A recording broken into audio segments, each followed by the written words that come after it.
Lundi, Mbote na bande ko balandi applique la télévision, la chaîne de vérité, la chaîne qui vous informe en temps réel. Vous allez belé, ba bozwi libaku ya kola na maman Joël comme na poko lelo, na lombango nyonso na zongi liboso na bino parce que belé bobenga kingai pour na koyeba situation ya maman Marie o mingi ba yebi na kombo ya maman Union Salité, maman oyo lobaka Union Salité, oyo mingi bo yoka kilobi ete mama a bungisa ki bomoi na ye. Ebele tango bobengi ngai na yebisaki bino ete tango ngape nazwa ki sango yango nakota ki a contact déjà na papa Océan oyo pe apesaki sango wana selon ndenge azwa ki information apesaki ngai numéro ya ndeko mobali azali bongo koko ya mama po ete to solola na ye to yeba situation ezalaki ndenge nini. Ce qui est vrai, maman azali na bomoi na yebisaki bino ete bokoyoka mama na pokwa ya lelo mais kasi temps et sali vraiment moi contre temps et salami ya ngonde tout à l'heure nazali kobenga mama na nzela ya téléphone po ete boyoka mongongo na ye mais na bandi ete lobby bokomona ye en live pour na ba nyonso oyo babundelaka mboko boyebi ete bamesana kokende bongo pe na ngambu ya place de la résistance to pe parlement debout ya Pascal tozwa déjà mama na nzela ya téléphone Jonas Njadi yo simbi technique mokolo mwa lelo zozali d'accord toyoka nanu mama Union Salité maman Marie po ete ba congolais bayeba vraiment ce qui s'est passé moi explication oyepe asili kopesa par rapport na information wana on se retrouve tout à l'heure. Bonsoir maman Marie. Bonjour maman. Boni maman Joël. Bon, nayebi nayoki voix na yo maman Joël. Boni santé. En tout cas batungisami makasi parce que lobby sango moko etambolaki ya liwa koloba ete operdre bomoi yango siko lobby nazalaki kobenga na bengi ndeko nanga mobali alobaki ete bozali esika moko na ete aprometaki ngai lelo ka kotende pai na yo po toyoka mongongo na yo mais kasi nzoto ozali malamu. Nzoto na ngai ezali malamu. Lobi tobimaki biso nyonso tokendeki Mars. Tobimaki biso nyonso tokendeki Mars tobandelaki na komina Ngaba. Ale totamboli Maman Jackie, madame maman Marie, yes, maman Marie, yes, bote maman, nazongaki na nabela bozalaki na frère na yo ye wana moto azalaki koadre ngai tozalaki pembeni kaka ya oyo ya président mama Jackie tozomunda ekumba ya makasi ekumba oyo tozomunda mpona makasi tosepeli koyoka yo nasepeli vraiment koyoka yo parce que natungisamaki makasi bato bakobenga ngai mpe depuis napesaka yo telefone wana na enregistraka nimero me kasi telefone wana mosusu nazalaki nango ebungaki yo nazalaki su na nimero na yo te meme jour wana ntango tosololi olobi na nga oya na ndako tofe na plateau po tosala émission nazalaki sozozalaki kamisi ya kozerapeleke telefone oyo nazwaka nimero na yo ebungaki donc je crois tokomonana lobi soki na ye terrain tokoki omonana bato bamona yo na miso mpo boye peut-être bakoyoka yo mais bamona yo na miso ekosala vraiment esengo bakongole batungisami makasi tala kaka yo obundaka mpona mboka mama. Bon merci lobi na kozanga na terrain te. Merci beaucoup. Lobi na kozanga te ata papa Océan alitungisaki makasi. Oui. Bato apoto mpe baderanzaki ye. Oui. Mama naza makasi mpona kobunda wana antuka ta mama na bino nga natambolaki journée mobimba na meli mai te natamboli na bokonzi na ngai na nzambe na ngai. Amen. tosukisi mobembo wana. Okay.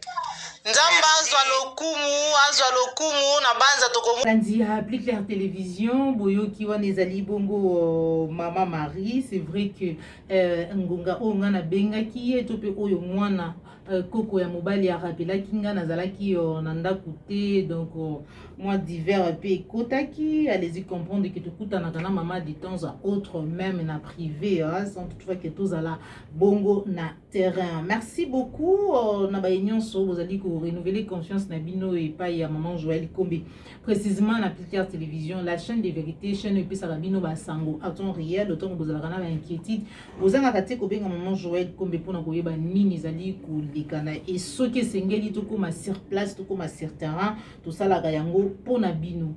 Merci beaucoup, mais kasi tukolobela mambi matali journaliste confrère na biso Pero Luara oyo nanzela ya tweet ya kulutu na biso confrère DG Peter Tiani asilaki bongo na tweet na ye oyo esali déjà 4 heures du temps nangonga oyo ngana ko sala vidéo tozali déjà à 20h30 minutes bana diaspora, ça dépend na mboka oyo bozwami mais bato baza na France bazali je crois 21h.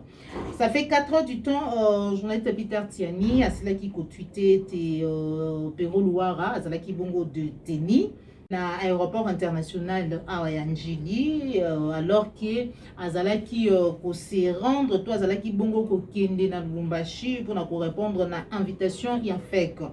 Journaliste Pero Luara bakangaki confisquaki ba document na ye et puis ba fanisaki pendant longtemps, mais suite na makelele na pression ya bandeko ya presse ba relâchaki ye to pe ba libéraki ye azwaki pe pona ye pona mobembo oyo azalaki kosala, mais subitement ndeko Peter Tiani a commis lisusu il y a juste 1 heure du temps nangonga onga nazali kosala vidéo tozali 20h30 le lenge na lobby a lobby était Pero Luara azali ko continuer ko subir calvaire. Pourquoi? Parce que kokoma na Lubumbashi ba détenir ye lisusu to pe ba retenir ye lisusu na aéroport ya Loano.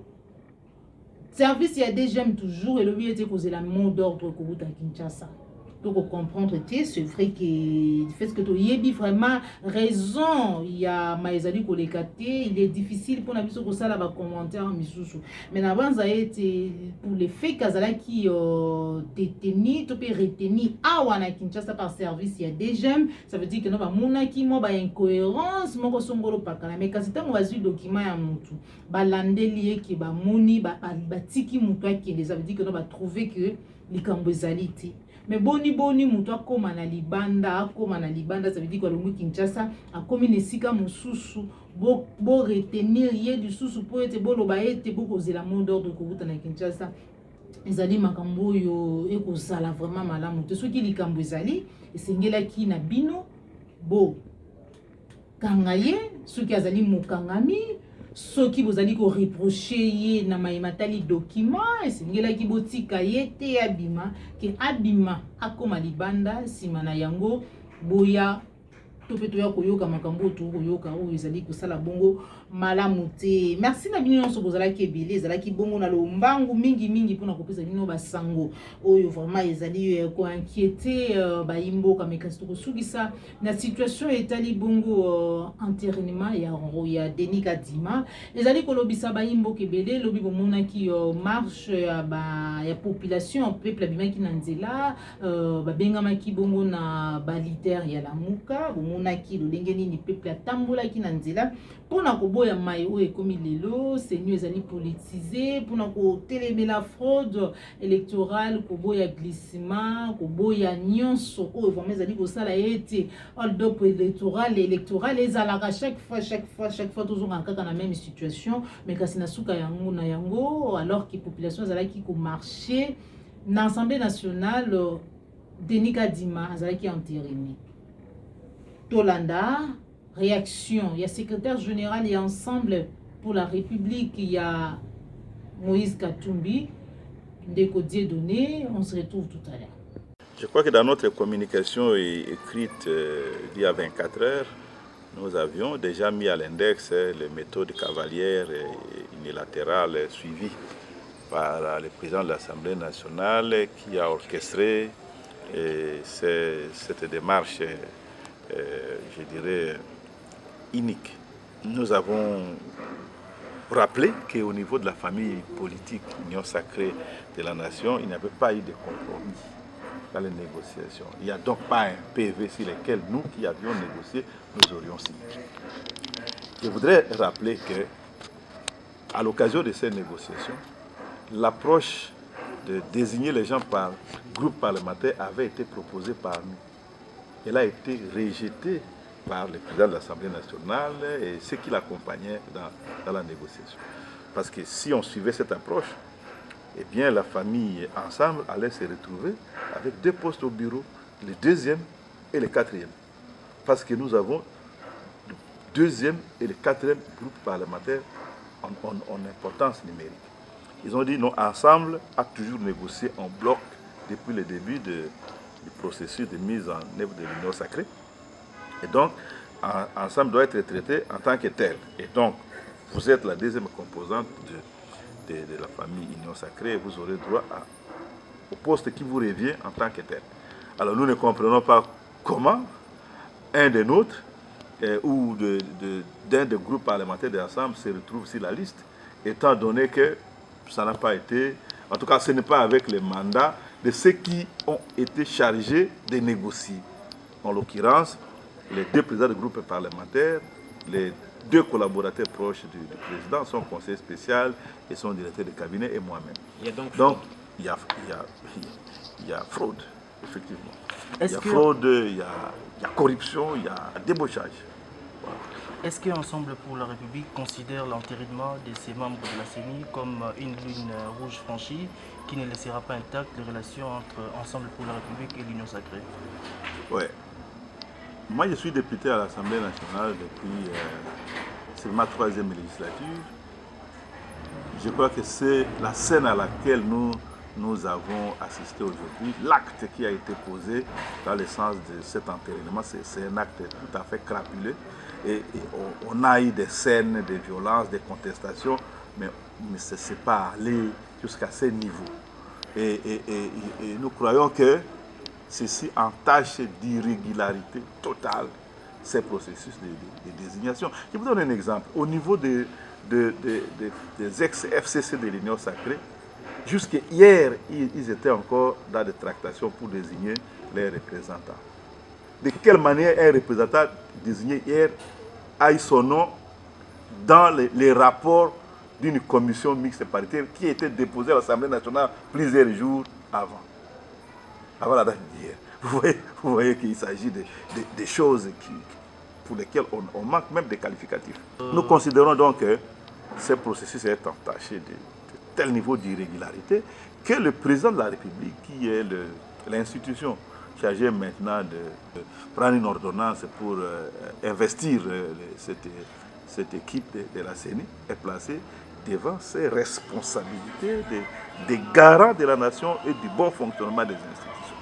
Si le président de la République accompagne ces niveaux de tricherie, alors je crois que le monde aura constaté que ce pays n'a pas, en l'état actuel, beaucoup de chances de sortir de ces difficultés.